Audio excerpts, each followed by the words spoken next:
Welcome to the SSI Orbit podcast, a forum for conversations that explore the ever-growing ecosystems of self-sovereign identity. And I'm your host, Mathieu Glaude.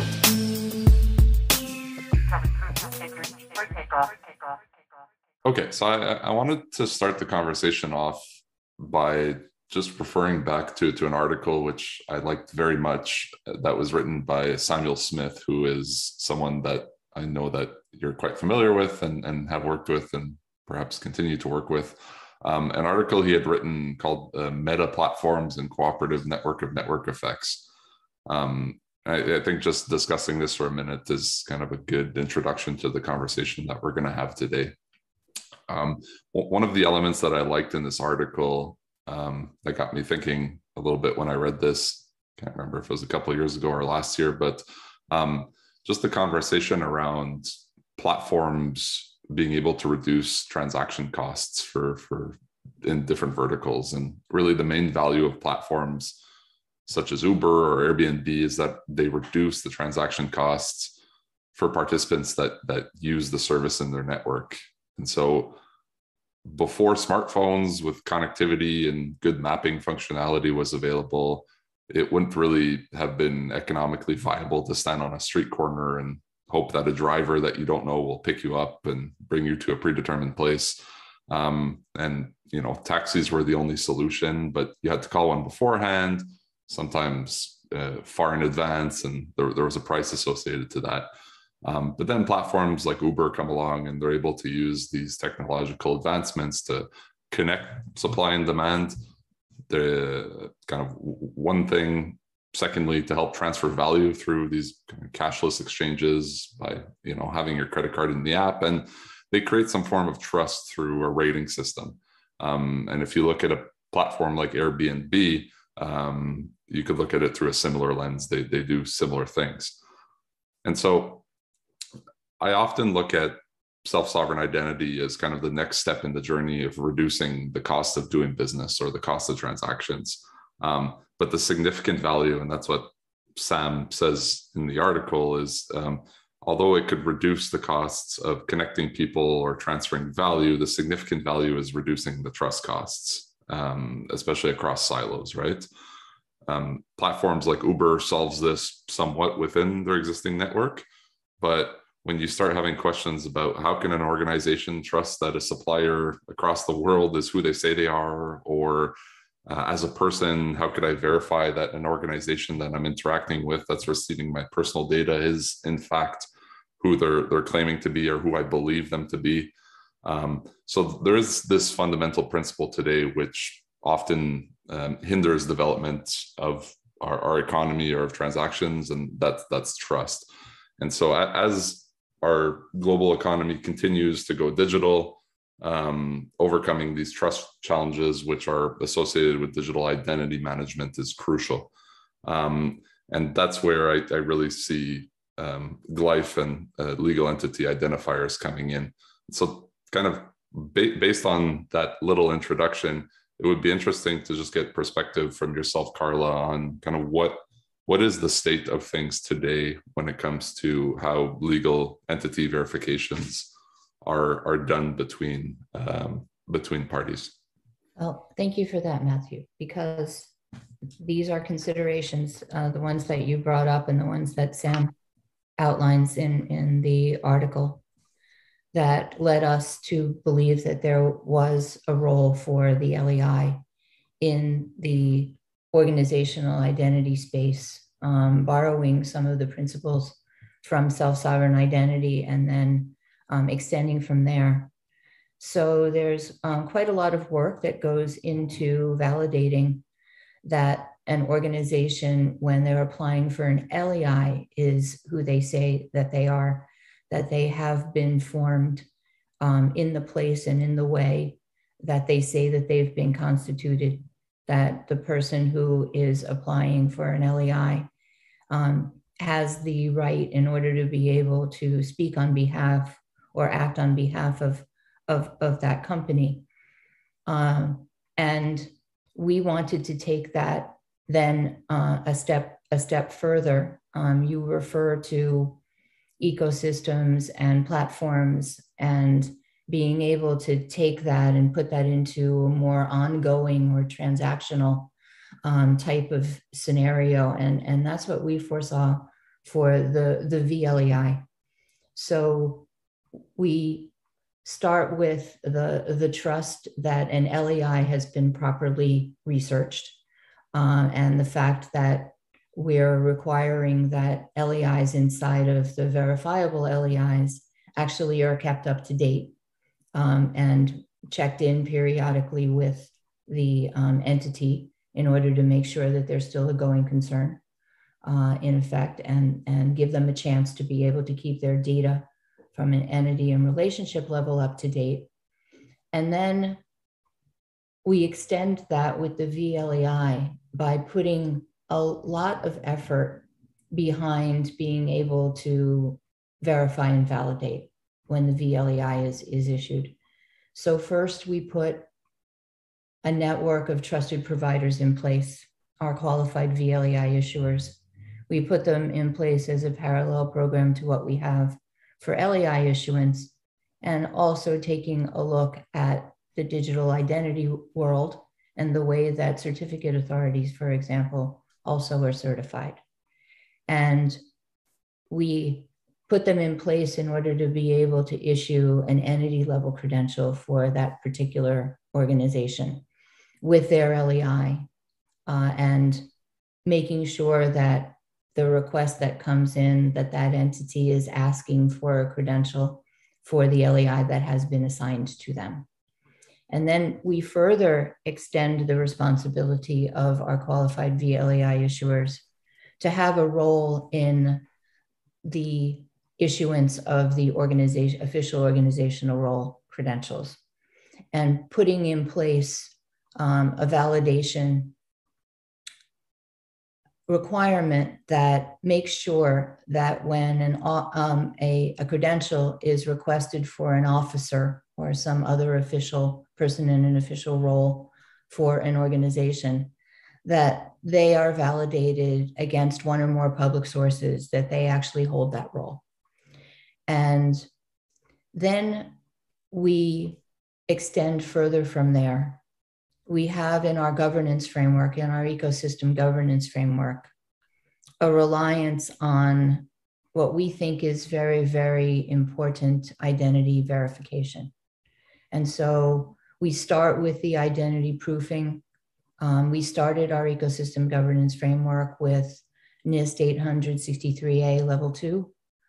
We're always requiring that, in addition to the identity proofing level of 2, that we always have a supervised out-of-band interface interaction going on between the qualified VLEI issuer, the authorized representatives of the legal entity, and the official person. We'll keep on with the same example, the official person who's actually getting the credential.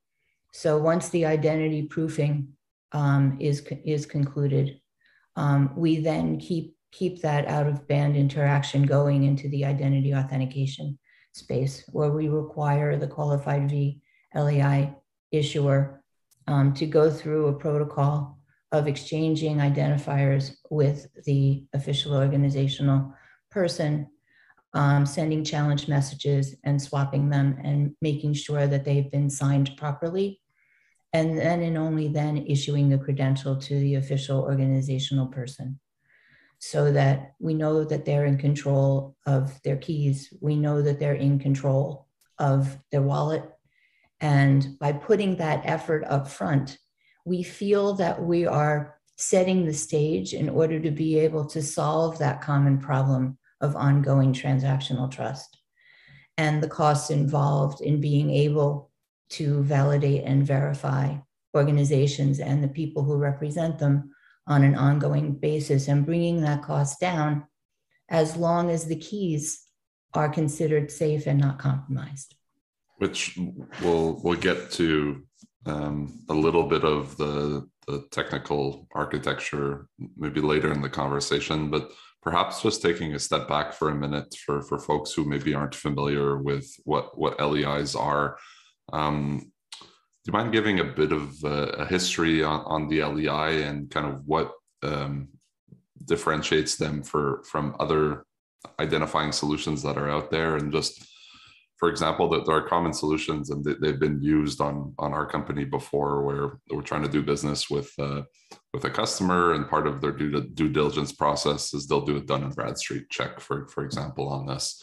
So how does the LEI fit into kind of this process of doing due diligence, and what is an LEI and what goes into the formation of an LEI before getting to the different distribution methods of it through verifiable credentials, and even before getting into the process of which I think is quite interesting, which is tying you described the relationship, which is a very complex process in its own and has a lot of value, but just at the core, the LEI, where does it fit into the other ecosystem of providers of due diligence, and how are LEIs formed? Well, there are a number of distinguishing factors, and this is actually where I became involved with legal entity identification through the standardization world. So think back to 2008, the financial crisis. Financial institutions and other companies found themselves unable to reconcile across companies, boundaries, geographical areas, etc., and the regulators as well, being able to try to figure out the exposures as companies failed and transactions were not able to settle, and exposures were growing in effect.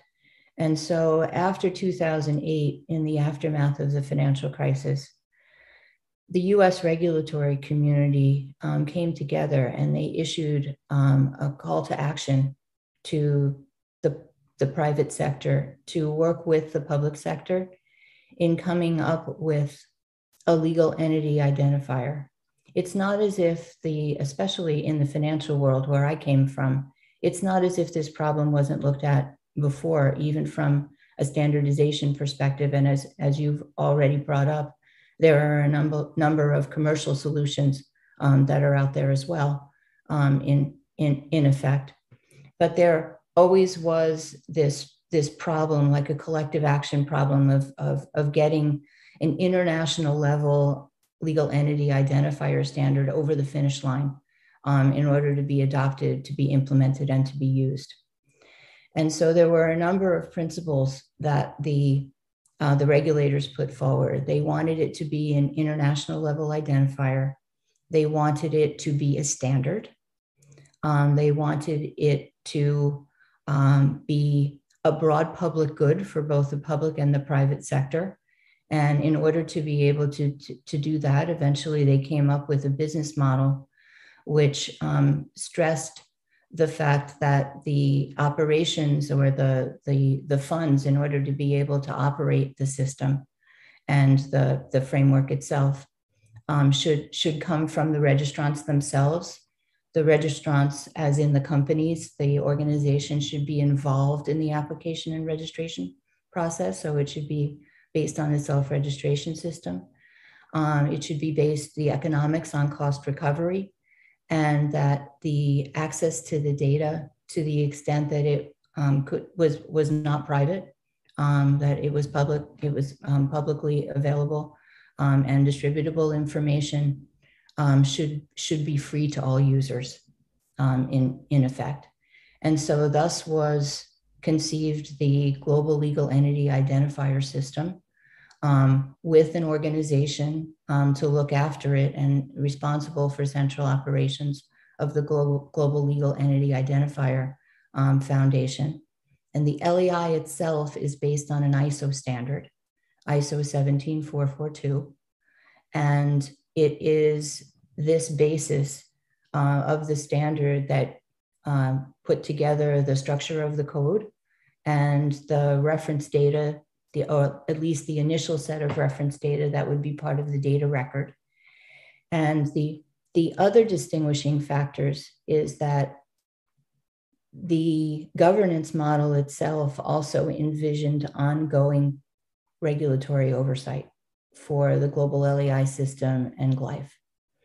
And so a regulatory oversight committee was put in place and continues to this day. Over 65 global regulators are part of the ROC, as we call it, the Regulatory Oversight Committee. They're primarily still centered around financial or capital markets regulators because of the history and the founding of the global LEI system.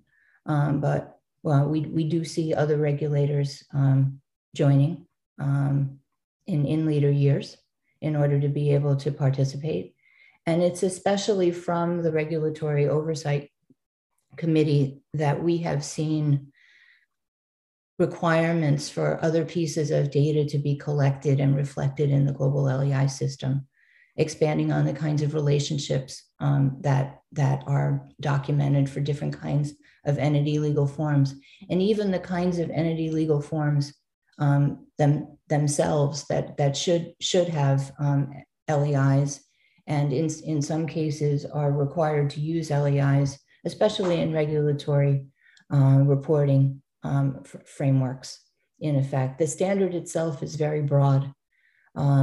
It looks at legal entities and in a very, very broad way, to trusts, to pools, to funds, etc., but excludes natural persons, in effect.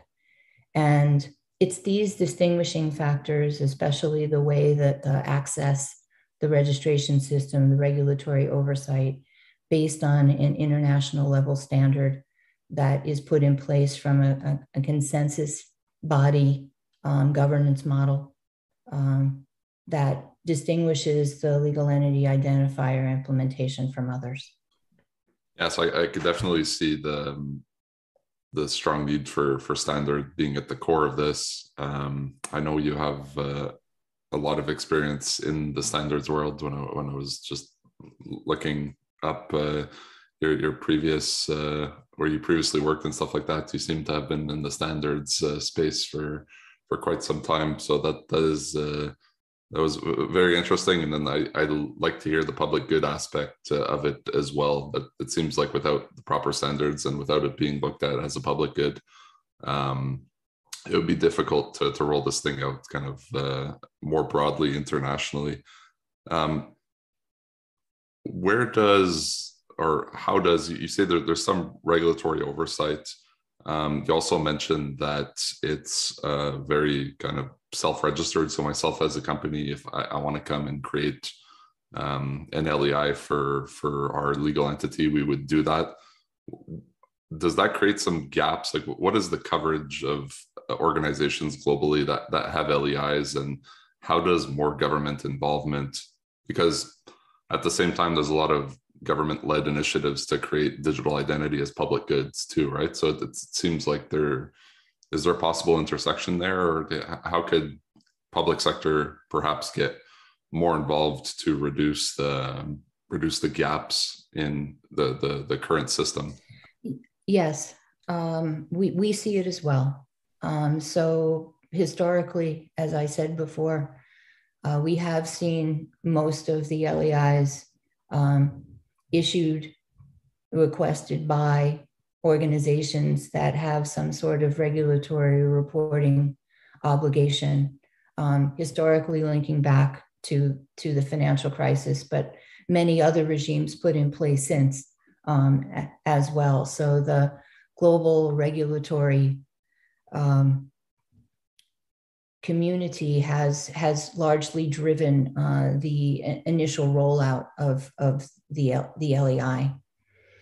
But now, building on the concept of the public good that the FSB and the G20 saw at the beginning, we are seeing, as you said, many governments taking a look at wanting to put in place zero trust frameworks, of which the VLEI is a zero trust framework in the area of organizational identity, from a digital verification, decentralized digital verification perspective.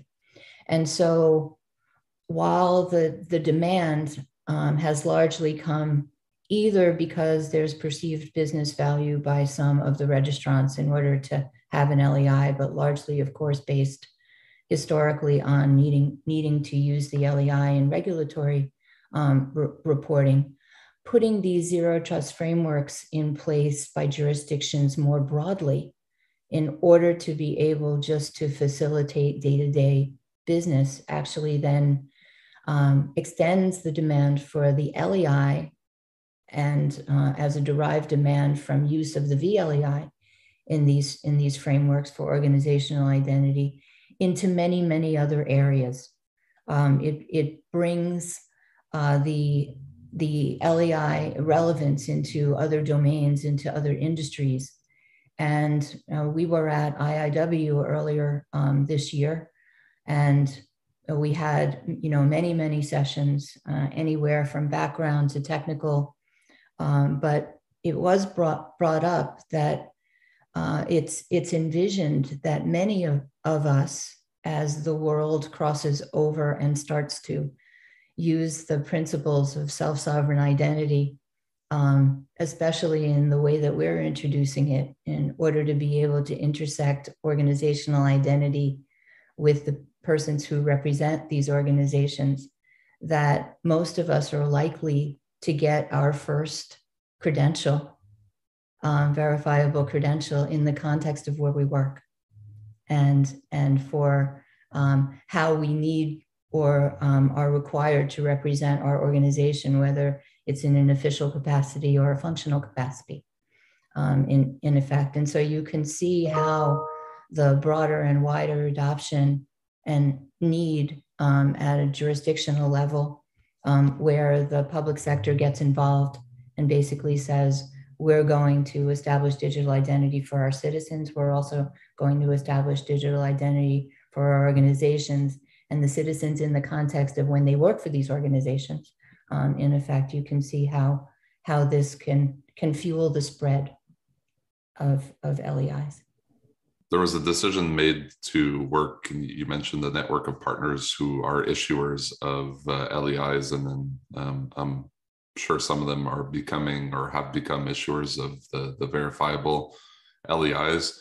Is the vision for governments who are in charge of corporate registries to become issuers themselves of LEIs when they're issuing the corporate records to the registries? Is that kind of a vision of how this thing should go if LEIs are to be more broadly, I guess, are consistently issued alongside any legal entity being created? That's certainly one of the models, and there are many, actually. So the approaches can be quite flexible. So we do have LEI issuers who are business registries now, in effect. They could make a decision in order to be able, apart from the VLEI, also to issue an LEI at the same time that they're registering new entities within the business registry itself, so that at that time, at the time that the verification and validation is done, and the records are stood up about the entity, there's both a national level identifier and an international level identifier that could be created. We've designed the VLEI issuer program, or qualified VLEI issuer program, as we're calling it, because qualification program is what we're concentrating on. That these entities could also decide that after they've issued the national number and the LEI, in effect, that they could issue VLEIs. Or even today, there are opportunities for partnerships to be formed. So while we're seeing a lot of interest in our LEI issuers becoming VLEI issuers as well, and we have some LEI issuers that are business registries, of course, there are many who are not. Those who are not LEI issuers on their own, they can choose to become VLEI issuers, or they can choose to partner with one or more organizations that have qualified themselves as VLEI issuers. So there's almost a supply chain being put in place the data is collected, the identifiers are issued, and then there's a clear path of how to be able to bring the LEI from its issuance form in the form of a code to become part of a VLEI. So there are many models out there. As I said, quite flexible. We've designed the qualified VLEI issuer program. I guess you can assume from what I'm saying, so you don't have to be an LEI issuer. You can just be a VLEI issuer. You could become a qualified VLEI issuer for a specific purpose. You can, target, partnerships, as we talked about before. You can just wait for business to come in. The qualified VLEI issuers could target certain industries that they know would have a need for digitally verified, decentralized organizational identification needs. And they can also be part of, there's a big interest in, if I could call it, vetting and membership scenarios. So I want to enter a consortium. I want to enter a business exchange. I want to become part of a supply chain. I want to become an authorized supplier of an organization. In effect, I'm a financial institution and I need to onboard clients. We've designed the program so that it's not under cost recovery. It is a revenue cost model. And revenue cost model in any way that the qualified VLEI issuer sustainably wants to implement it. In the cases of these more membership type of scenarios, the assignment at the end, after the vetting and the acceptance is done, could be issuing the credentials so that they could then be used in the context in which they were issued. And we expect that there will be some qualified VLEI issuers in the context of playing that role inside of more of a membership or a consortium or an exchange kind of scenario, may not charge for issuance at all. The way I'm looking at it is, and through development of your ecosystem governance framework, through the governance in managing the issuer programs, through the governance of, I guess, the process of establishing LEIs and stuff like that, GLEIF is becoming more of, and correct me if I'm wrong, but I see GLEIF as becoming more of a network operator, and you're solving, and I think in a lot of ecosystems that are trying to push for the use of verifiable credentials, there's a supply side problem where it's tough to create a supply of credentials, but you have a network of issuers that are acting as the issuers within the network governance that you're creating as GLEIF. And then each one of these issuers, they need to follow the process to be an issuer of LEI or VLEI, but then it's up to them how they want to monetize it in their specific ecosystem. And do you see different, like, do you see issuers popping up that are specific to certain industries or certain business cases or use cases, or do you see it more staying kind of a horizontal service, being an issuer of VLEI? We see both, actually.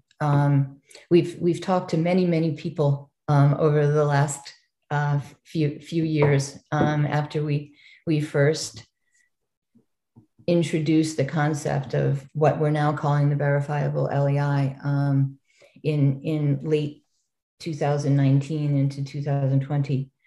And so we see a combination of both. There are many use cases that people have brought to us where there's one or more central figure, in effect, that would act as the qualified VLEI issuer for organizations in a particular industry interfacing and interacting with each other in a certain way.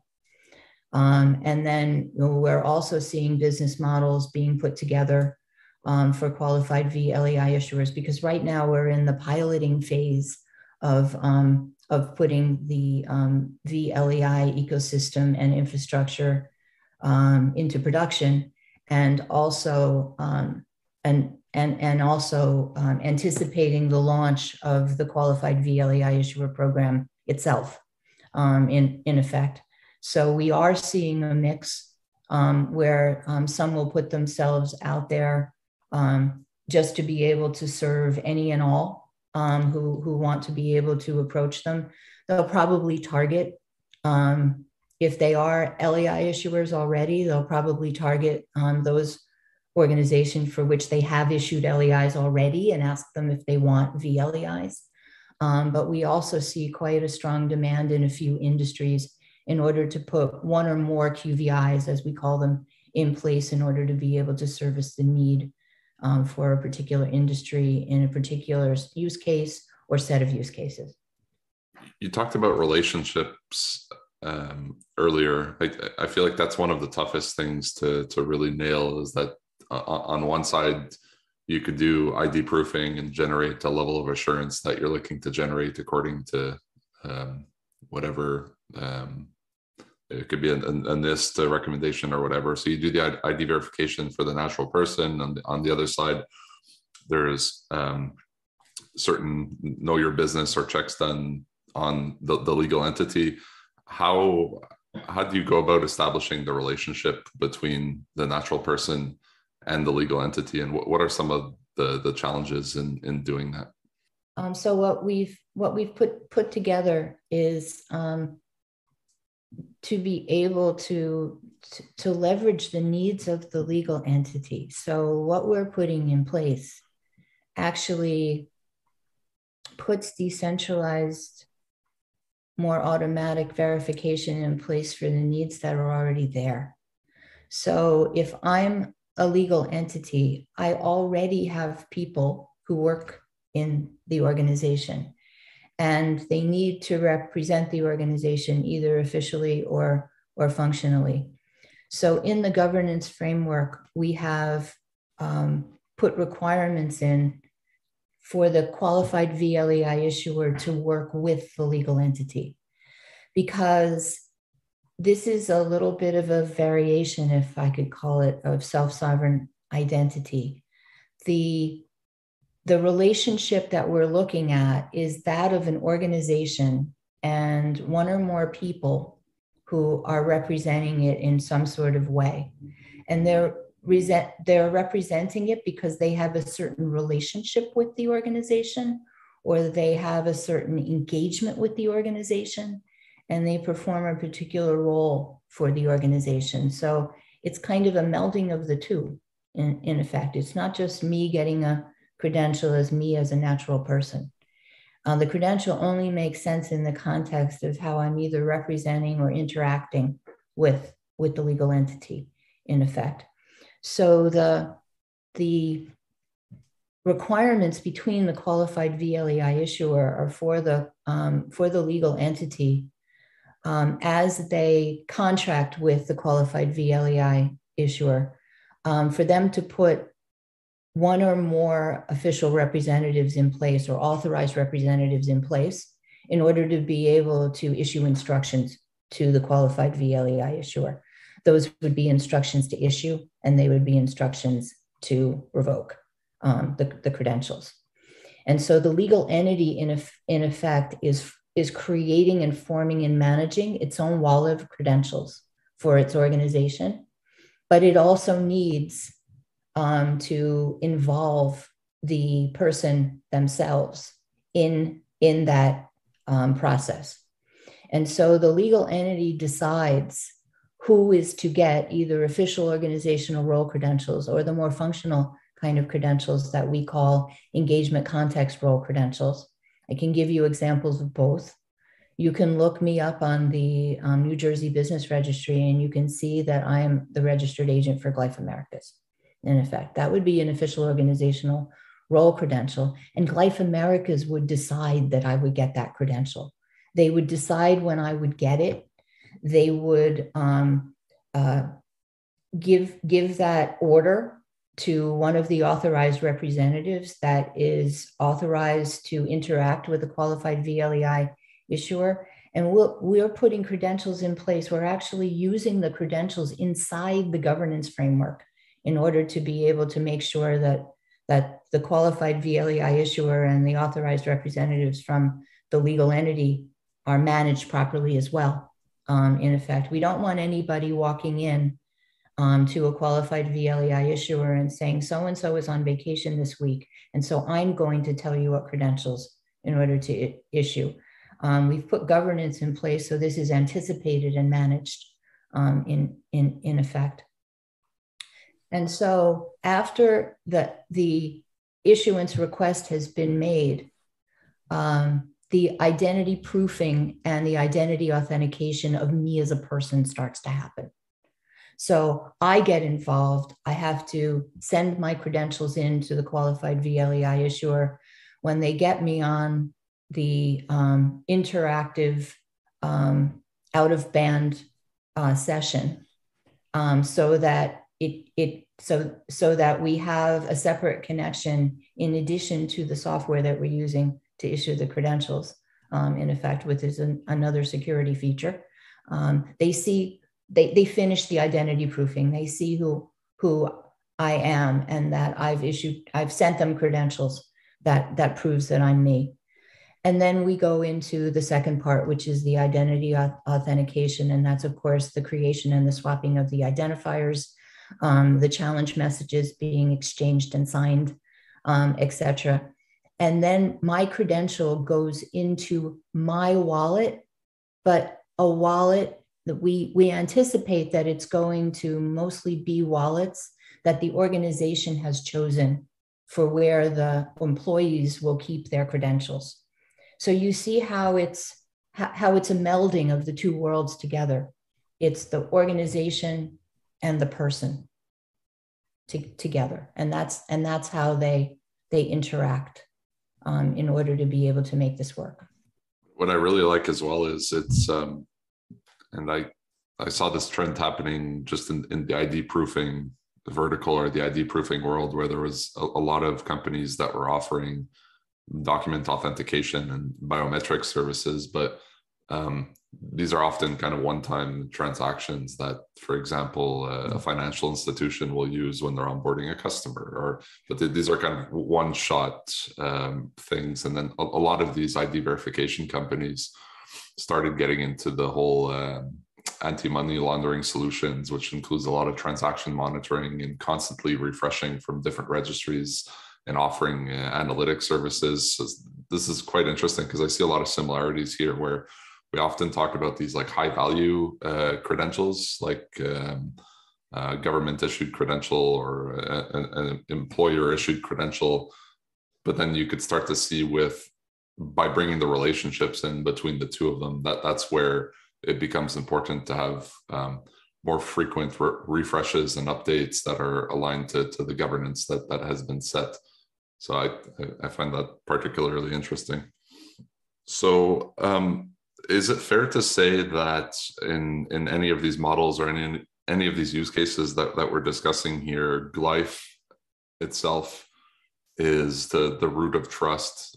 You've been able to create kind of a root of trust model where everything kind of spins off of there, where the issuers come in, where the organizations could come in afterwards, and everything is traceable and tied back to that root of trust. Is that an accurate statement? And then if so, how do you look at kind of chaining the root of trust together and perhaps maybe getting into some of the technical decisions that were made or the solutions that were chosen to chain that supply chain back to the root of trust? So yes, we always saw GLEIF, as the trusted entity at the helm of the global LEI system, in effect, and in a unique position of, as we talked about before, being under ongoing regulatory oversight, in effect. And so we saw ourselves as the root of trust for the LEI that could set the stage for us being the root of trust for the VLEI, in effect. So we're creating through an inception event autonomic identifiers for ourselves. So we'll have a root ID, and we will also have a set of other AIDs We would have an internal AID and an external AID. That sets us up in order to be able to qualify VLEI issuers through the program, and then to issue qualified VLEI issuer credentials to those who pass the programming and keep up their qualification. And as you mentioned before, the credentials are chained. So the first chaining happens with the qualified VLEI issuer credential being chained to GLEIF's external AIDs in effect. And then as the qualified VLEI issuers contract and start to do business with legal entities, the next level, the entity level legal entity VLEI that contains the LEI at a minimum of the legal entity, those would be chained to the qualified VLEI issuer credentials in effect. And then it gets a little more complicated, but not insurmountable in effect. So the qualified VLEI issuer, we said before, is also going to be required, or I should say it another way, official organizational role credentials are required to be issued by qualified VLEI issuers as opposed to the legal entity itself. But so the chaining would happen normally to the issuer, which is a QVI, but there's also a connection established between the OOR credentials, the official organizational role credentials, and the entity level credential of the legal entity. And then the last type of credential is the engagement context role credential.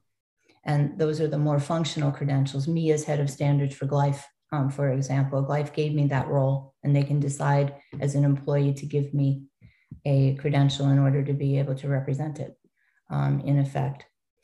Those we've left open for legal entities to decide to technically issue, make the decisions and actually technically issue them themselves with their employees, or to further extend the relationship with qualified VLEI issuers as a value-added service, that after they've made the decision as a legal entity that I should get my credential, they follow a similar process of asking the QVI to issue it. Again, those kinds of credentials are chained both to the issuer, the QVI credential, and to the legal entity credential. This chaining through the authentic chain data container ACDC credentials is important for the maintenance of not only from a technical perspective, but the maintenance of the governance of the framework itself. So GLEIF will constantly monitor and oversee the qualified VLEI issuers. We need to be able to manage when a qualified VLEI issuer no longer qualifies and is not living up to the operational and technical integrity of the qualified VLEI issuer agreement and the ecosystem governance framework. And so we can, because of the connection between the credentials, we can terminate the credential of a qualified VLEI issuer and then work through the rest of the governance in order to be able to notify legal entities that within a certain period of time, they must contract with others and replicate what the credentials that they still want to use in effect. And that may not always happen in a bad way. That also might happen if a qualified VLEI issuer voluntarily wants to leave the system because they're not going to do that kind of business anymore, type of thing. It also allows us to uphold another governance principle that we put into the governance framework, and that is that we have the expectation that only legal entity identifiers that are have an entity and registration status of active and up to date in effect are going to be allowed to be in VLEIs. We actually look at this as, I guess, a logical business sense, that if you're doing business in real time with automatic decentralized identity verification, that you're going to want the data that stands behind that LEI to be correct and accurate. And we think that this will be a driver for legal entities to keep up their data within the global LEI system. But should they happen to allow their LEI to lapse. The chaining of the credentials allows the qualified VLEI issuer to revoke the legal entity level credential, and then all of the role credentials fall down as well because they'll no longer verify.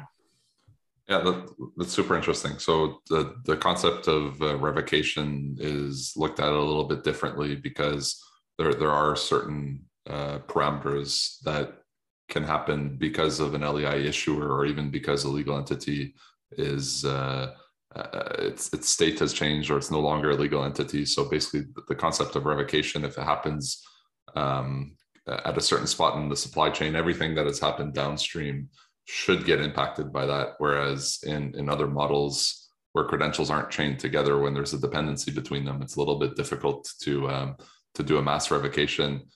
Also, when credentials have been issued by different issuers throughout the supply chain, it seems like a bit of a difficult thing to do if there's a lot of dependencies between them, if you don't have kind of this chaining property built in.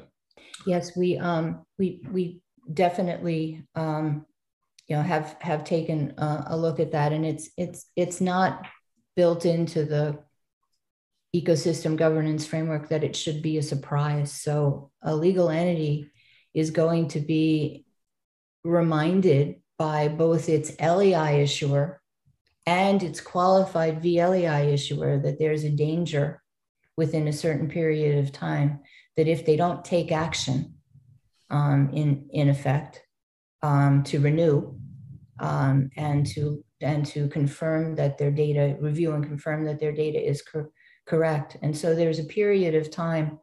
It could be the same organization hitting the legal entity twice from a qualified VLEI issuer and LEI issuer perspective, or two different organizations coming to them and basically reminding them. But there is built inside the ecosystem governance framework this procedure of notifying them beforehand and trying to warn them before ever taking such a drastic step as revoking the credential at the legal entity level.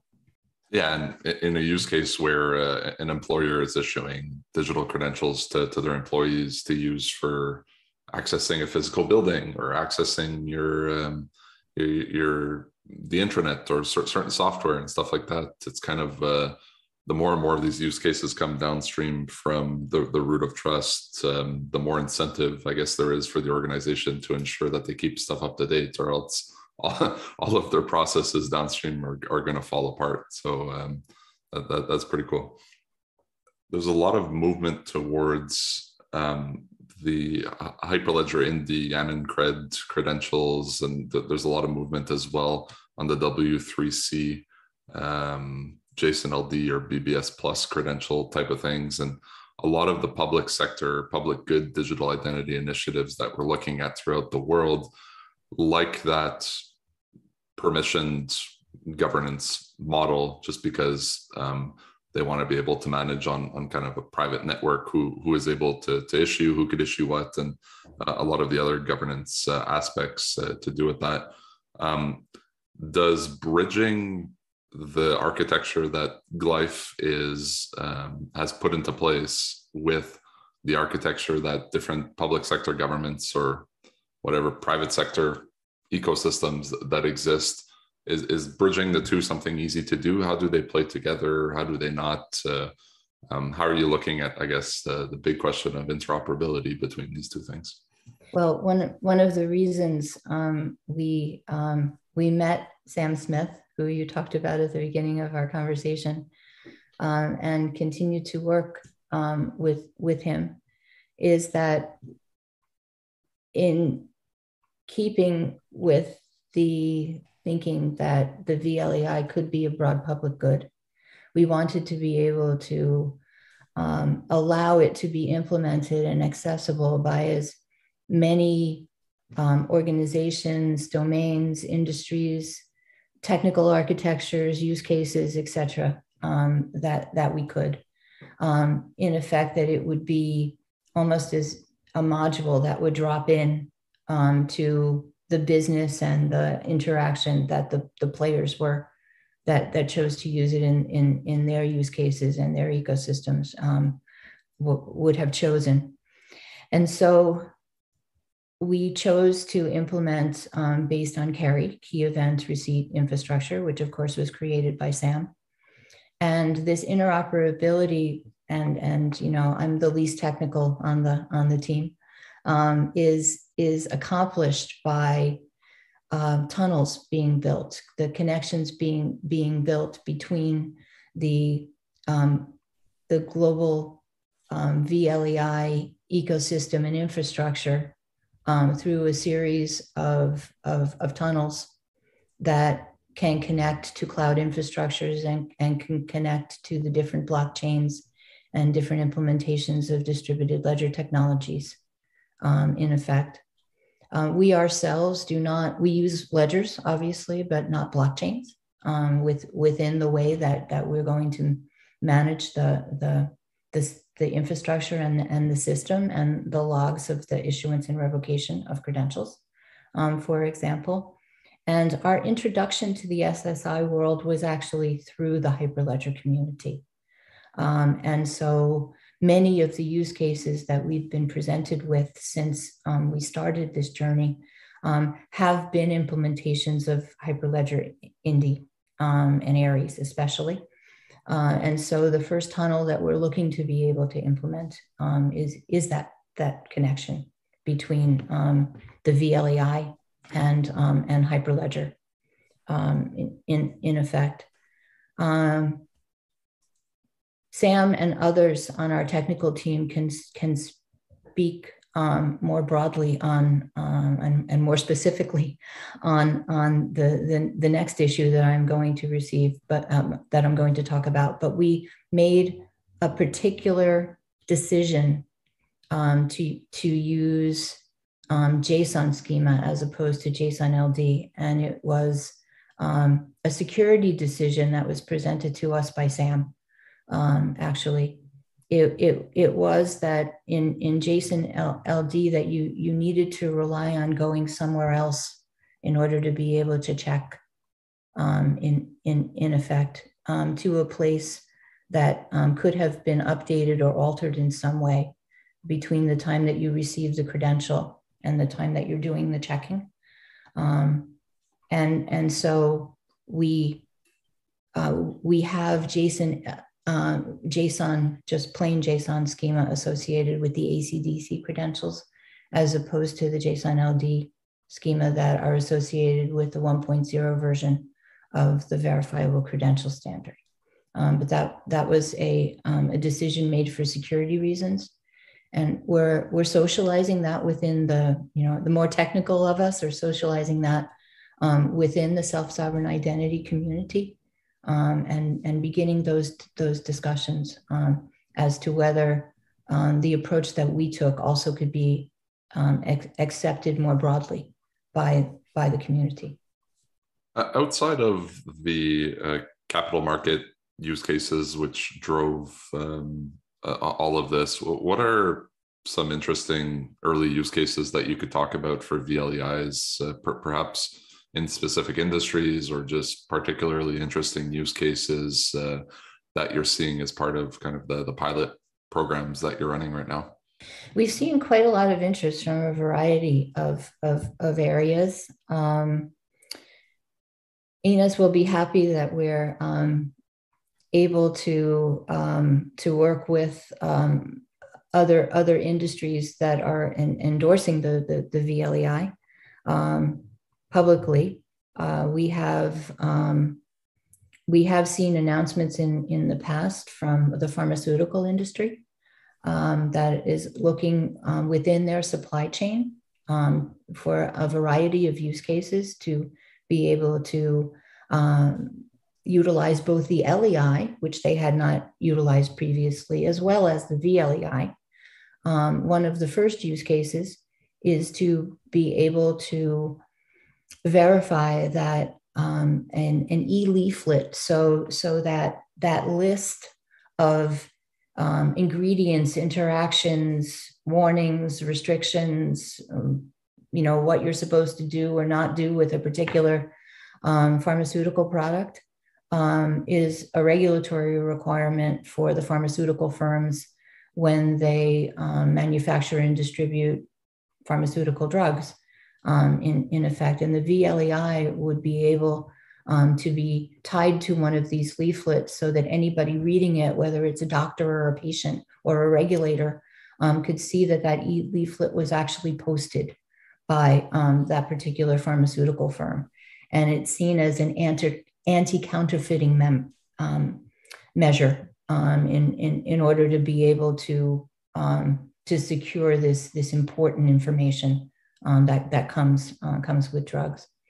We're running a pilot ourselves at this particular point, which will showcase the VLEIs being able to accompany submissions of documents, reports, data sets, facts from the private sector to the public sector, for example, without the need for complicated maintenance of usernames, passwords, etc.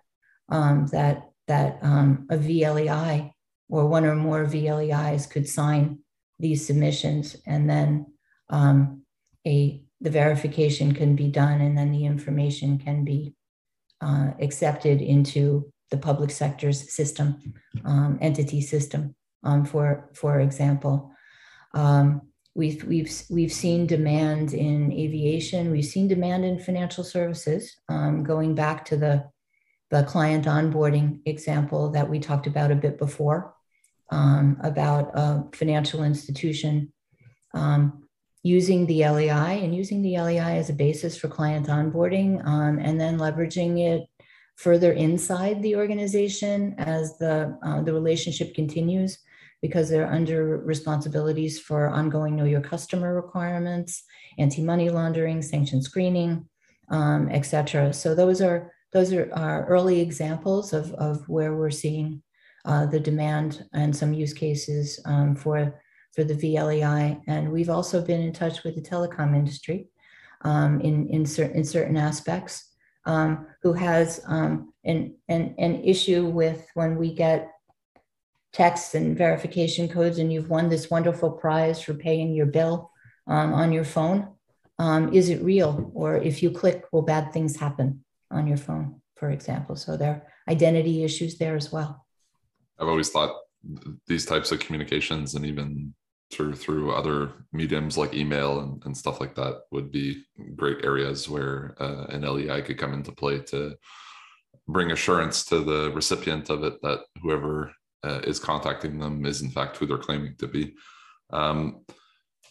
What is ahead for GLEIF in the next months? What exciting should people look out for, and how could people get involved in everything that's happening? Very, very shortly, we'll be sharing more information about the global LEI systems launch of the VLEI. In effect, we will have announcements about the future of the launch of the qualified VLEI issuer, the VLEI issuer qualification program. We will be making announcements about the initial pilot and our experience with it, and how it went and how it could be applied. We will be taking these learnings throughout the pilots that we will be conducting, and we will harden our VLEI software in effect that GLEIF developed in the open source community, but of course has adapted in order to be able to follow the governance and the requirements that are in our ecosystem governance framework for GLEIF, for the qualified VLEI issuers, and for the legal entities in effect. And we will make a decision after all of this experience about when to launch into production the VLEI ecosystem and infrastructure. So that's what's ahead for us. Thanks for tuning in today. Hope you enjoyed the conversation as much as I did. To stay up to speed with future episodes, or to catch up on ones you may have missed, make sure to check out the SSI Orbit podcast on your favorite podcast platform, and make sure you subscribe. If you have any questions, comments, or wish to see someone in particular on a future episode, you can find me by searching Mathieu Glaude on LinkedIn or Twitter. feel free to reach out to me directly and I'll get back to you. See you all next time.